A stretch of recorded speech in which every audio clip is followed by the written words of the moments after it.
अभी IDBI bank लगातार 5 सालों से बहुत अच्छा प्रॉफिट कमा रही है, उसको सरकार बेच रही है। सब मिलकर 150 लाख करोड़ की बचत है, वो बचत उनको चाहिए। बैंक प्रॉफिट में 5 साल से है, उससे पहले तो लॉस में था, और जब लॉस में था तब गवर्नमेंट ने ही इसमें पैसे डाल के अपने एलआईसी के थ्रू और अलग अलग बॉडी से इसे बचाया है। चाहे जनधन अकाउंट्स का हो, जीवन ज्योति या जीवन सुरक्षा इंश्योरेंस स्कीम हो या अटल पेंशन हो, आम आदमी के लिए जो बैंकिंग है उसमें कहीं पर भी आपको प्राइवेट सेक्टर बैंक नहीं देखी जाएगी। अगर ये प्राइवेटाइजेशन होता है तो क्या मतलब सरकार ने अभी तक किसने पूछा है या उन्होंने बताया कि एम्प्लॉयज का क्या स्टेटस रहेगा, वो प्राइवेट एम्प्लॉयज हो जाएंगे या ट्रांसफर होगा उनका? Hello sir, first of all congratulation for this gathering. Thank you. और इसमें जो आपका बैंक का प्राइवेटाइजेशन है, इसका अपोज क्यों कर रहे हैं आप लोग? हमें आशंका है कि इसका निजीकरण करने के बाद आम आदमी की जो बचत है, पूंजी है, वो धोखे में आएगी। अच्छा। भारत का इतिहास ये बताता है कि global trust bank private sector bank थी, वो डूब गई, वो पब्लिक सेक्टर बैंक में मर्ज की गई थी। इसके बाद कराड़ बैंक, ये प्राइवेट सेक्टर बैंक थी, वो पब्लिक सेक्टर बैंक में मर्ज की गई। तीसरी बैंक थी और एक जो है यूनाइटेड वेस्टर्न बैंक, वो जब डूब रही थी तब वो आईडीबीआई बैंक में मर्ज की गई थी। और अभी अभी यस बैंक भी धोखे में आई थी, तब स्टेट बैंक ऑफ इंडिया ने यस बैंक को बचाया। इसका मतलब जब कभी निजी बैंक धोखे में आती है तब उसका प्राइवेट पब्लिक सेक्टर में लाई जाती है। और अभी आईडीबीआई बैंक लगातार 5 सालों से बहुत अच्छा प्रॉफिट कमा रही है, उसको सरकार बेच रही है। इसी को कहते हैं नेशनलाइजेशन ऑफ लॉसेस और प्राइवेटाइजेशन ऑफ प्रॉफिट। तो प्रॉफिट में है यूनिट, मतलब ओवरऑल बैंक प्रॉफिट में, लेकिन तब भी बेच रहे हैं, इसका क्या रीजन, गवर्नमेंट क्या रीजन देती है? एक तो वर्ल्ड बैंक और आईएमएफ का कहीं ना कहीं गवर्नमेंट के ऊपर प्रेशर है, और हम सब जानते हैं कि इस गवर्नमेंट के ऊपर यहाँ के कारपोरेट का कंट्रोल है। कहीं न कहीं उन कारपोरेट को आम आदमी की जो बचत है, उनके खुद का साम्राज्य बढ़ाने के लिए चाहिए।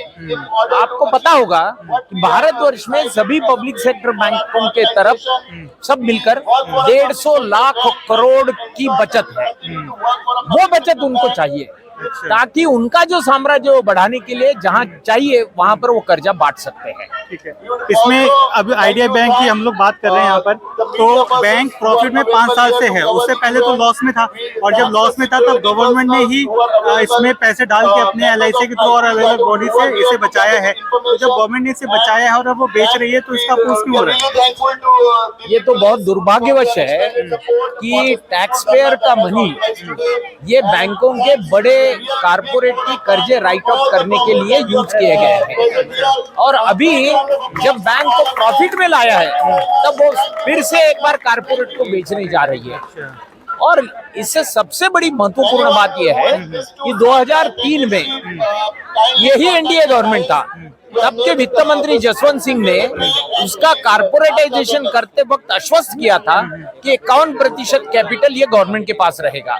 लेकिन अभी वो ही एनडीए गवर्नमेंट उन्होंने दिया हुआ जो आश्वासन है उसका भंग करके ये बैंक को बेच रहे हैं। इसमें सर गवर्नमेंट जो आर्गुमेंट देती है कि एफिशिएंसी आ जाएगी, ग्रोथ आ जाएगी अगर हम प्राइवेटाइज कर देंगे, तो इसमें कितनी सत्यता है आपको लग रहा है? कल जो पार्लियामेंट सेशन चल रहा था तब क्वेश्चन आवर में एक किसी पार्लियामेंट ने जो क्वेश्चन रेज किया था उसके जवाब में गवर्नमेंट ने जितनी भी गवर्नमेंट की स्कीम है उसमें पब्लिक सेक्टर का कंट्रीब्यूशन क्या है और प्राइवेट सेक्टर का कंट्रीब्यूशन क्या है, इसका आंकड़े बताए। 2% या 3% शेयर है प्राइवेट सेक्टर बैंक का, चाहे जनधन अकाउंट्स का हो, जीवन ज्योति या जीवन सुरक्षा इंश्योरेंस स्कीम हो या अटल पेंशन हो, आम आदमी के लिए जो बैंकिंग है उसमें कहीं पर भी आपको प्राइवेट सेक्टर बैंक नहीं देखी जाएगी, वहां पर पब्लिक सेक्टर बैंक चाहिए। तो जो गवर्नमेंट की दावे है वो दावे सरासर झूठ है। तो अगर ये प्राइवेट कर देते हैं, फॉर एग्जांपल इंडिया के जो टॉप 3 बैंक्स है उसमें 2 प्राइवेट बैंक्स हैं, एचडीएफसी है और आईसीआईसीआई है, थर्ड इज स्टेट गवर्नमेंट। तो अगर ब्रांच वाइज हम डिस्कस करें तो प्रॉफिट तो प्राइवेट बैंक ज्यादा दे रहे हैं। गलत है। पिछले साल के जो आंकड़े पब्लिश हुए हैं उसमें पब्लिक सेक्टर बैंकों का मुनाफा प्राइवेट सेक्टर बैंकों से ज्यादा है। That's because number of banks ज्यादा है ना। अगर पर बैंक हम बात करें तो मैं तो शेयर के हिसाब से भी आपको बताने के लिए तैयार हूँ, शेयर के हिसाब से। और प्राइवेट सेक्टर बैंक में क्या धांधली चलती है ये किसी को पता ही नहीं लगता। आज पब्लिक सेक्टर बैंक की एक कंप्लेंट गई तो सीबीआई आती है, सीबीसी आ जाता है और एनफोर्समेंट डायरेक्टरेट आ जाता है। एक एक्सेप्शनली चंदा कोचर के वक्त कहीं न कहीं गवर्नमेंट या तो गवर्नमेंट एजेंसीज ने इंटरफेयर किया, कभी आपको दिखाई दिया? उसके अलावा नहीं। मुझे, मेरा तो दावा है इन सभी जो प्राइवेट सेक्टर बैंक है बहुत बड़े घपले हैं, लेकिन वो आम आदमी को पता नहीं। अभी आपको पता होगा, अभी जन ट्रेडिंग कंपनी, एक जो यूएस बेस्ड जो ट्रेडिंग में काम करने वाली, ऑपरेट होने वाली कंपनी है, उसमें उन्होंने जो रिटेल इन्वेस्टर के उनके 42,000 करोड़ रुपए लूटे हैं, 42,000 करोड़। उनको सेबी ने पेनल्टी कितनी की? 4,000 करोड़। उन्होंने पेनल्टी भर दी, फिर से सेबी ने उनको अलाउ किया वो ट्रांजैक्शन करने के लिए।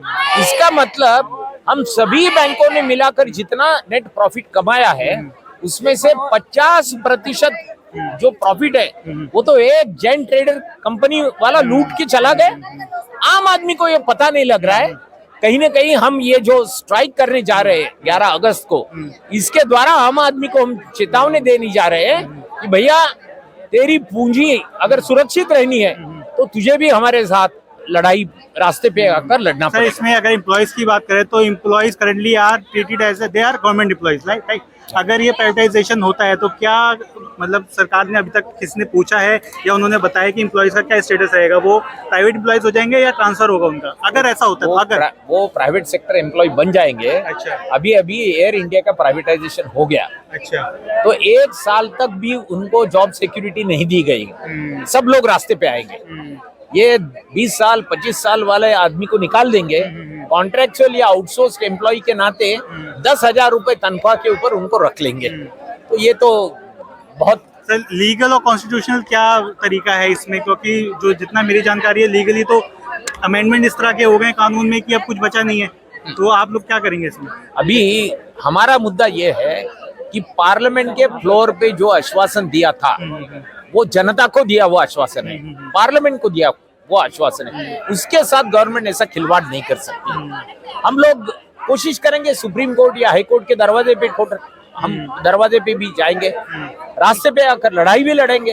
हर तरह की लड़ाई लड़ने के लिए हम तैयार हैं। सर पार्लियामेंट में तो अपोजिशन बाहर है, कुछ लोगों को तो एटलीस्ट अंदर होना चाहिए इस तरह के मुद्दे उठाने के लिए।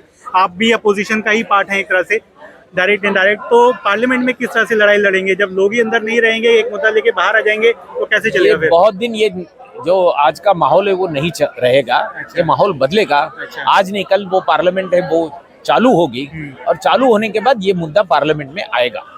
Thank you sir, thank you very much.